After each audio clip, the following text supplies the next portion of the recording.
السلام علیکم۔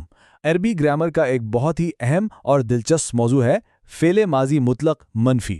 آج ہم اسی پر بات کریں گے اور یہ سیکھیں گے کہ ماضی میں کسی کام کے نہ ہونے کو کیسے ظاہر کیا جاتا ہے۔ یہ ایک بہت ہی بنیادی اور آسان اصول ہے۔ تو اصل سوال ہے کیا؟ اگر ماضی میں کوئی کام نہیں ہوا تو اسے عربی میں کہیں گے کیسے؟ بس آج ہم اسی گتھی کو سلجھانے والے ہیں۔ تو چلیے ایک نظر ڈالتے ہیں کہ آج ہم کیا کیا سیکھنے والے ہیں۔ پہلے فعل ماضی کا ایک چھوٹا سا تعارف، پھر وہ آسان سا قاعدہ جس سے ماضی کو منفی بناتے ہیں۔ اس کے بعد ہم معروف اور مجہول یعنی ایکٹیو اور پیسو وائس دونوں کی مکمل گردان دیکھیں گے، اور آخر میں کچھ مثالوں سے مشق بھی کریں گے تاکہ سب کچھ پکا ہو جائے۔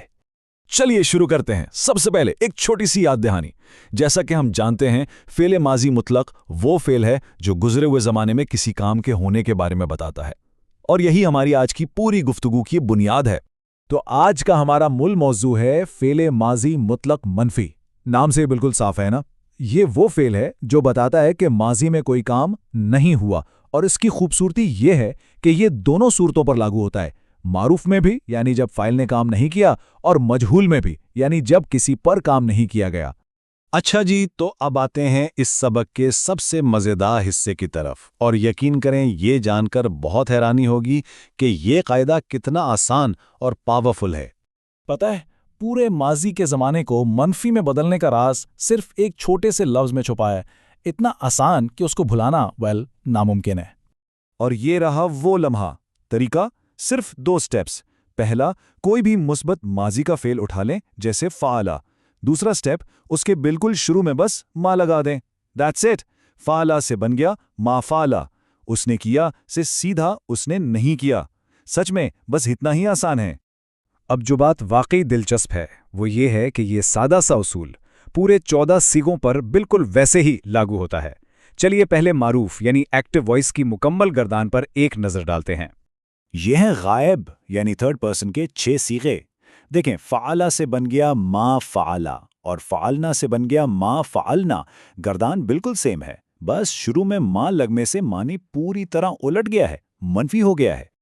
اب دیکھتے ہیں حاضر یعنی سیکنڈ پرسن کے سیغوں کو، اور یہاں بھی وہی جادوئی اصول کام کر رہا ہے۔ فعلتا سے ما فعلتا، مطلب تم ایک مرد نے نہیں کیا، اور اسی طرح باقی سب میں بھی سوائے ما کے کوئی تبدیلی نہیں ہے۔ اور آخر میں متکلم کے یہ 2 صیغے، ما فعلتو یعنی میں نے نہیں کیا، اور ما فعلنا یعنی ہم نے نہیں کیا۔ لیجئے معروف کی پوری منفی گردان مکمل ہو گئی، اور یہ سلائیڈ تو زبردست طریقے سے فرق کو واضح کر رہی ہے۔ فعلو ان سب نے کیا، بس ایک ما لگایا اور یہ بن گیا ما فعلو، ان سب نے نہیں کیا۔ سوچیں، ایک چھوٹے سے حرف سے معنی میں کتنی بڑی تبدیلی آ گئی۔ تو ہم نے معروف تو ماسٹر کر لیا، لیکن مجہول یعنی پیسو وائس کا کیا؟ خوشخبری یہ ہے کہ بالکل ایگزیکٹلی وہی آسان سا اصول یہاں بھی لاگو ہوتا ہے۔ کچھ بھی نیا سیکھنے کی ضرورت ہی نہیں۔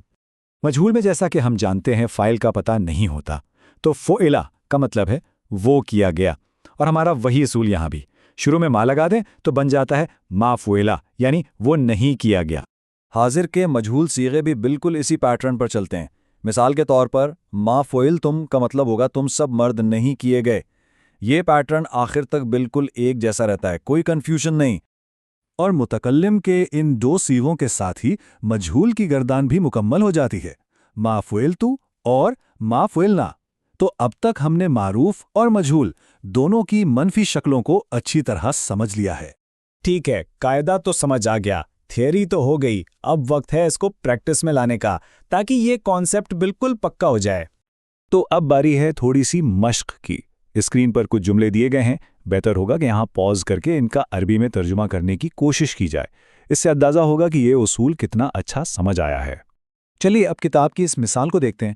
اسکرین پر لکھی عبارت شاید صاف نہ ہو، لیکن اصل عربی فعل ہے ما دخلنا۔ اس کا مطلب ہے ہم داخل نہیں ہوئے۔ یہ دخلنا یعنی ہم داخل ہوئے میں ما لگانے سے بنا ہے، اور یہ متکلم جمع کا صیغہ ہے۔ ایک اور چھوٹا سا چیلنج، ان افعال کو دیکھیے۔ اب یہاں پاز کر کے ہر ایک کا صیغہ، جنس اور عدد پہچاننے کی کوشش کریں، اور ہاں یہ بھی بتائیں کہ یہ معروف ہے یا مجہول۔ یہ کانسیپٹ کو جانچنے کے لیے ایک بہترین مشق ہے۔ تو اس سب کے بعد آخر میں سب سے اہم بات کیا ہے؟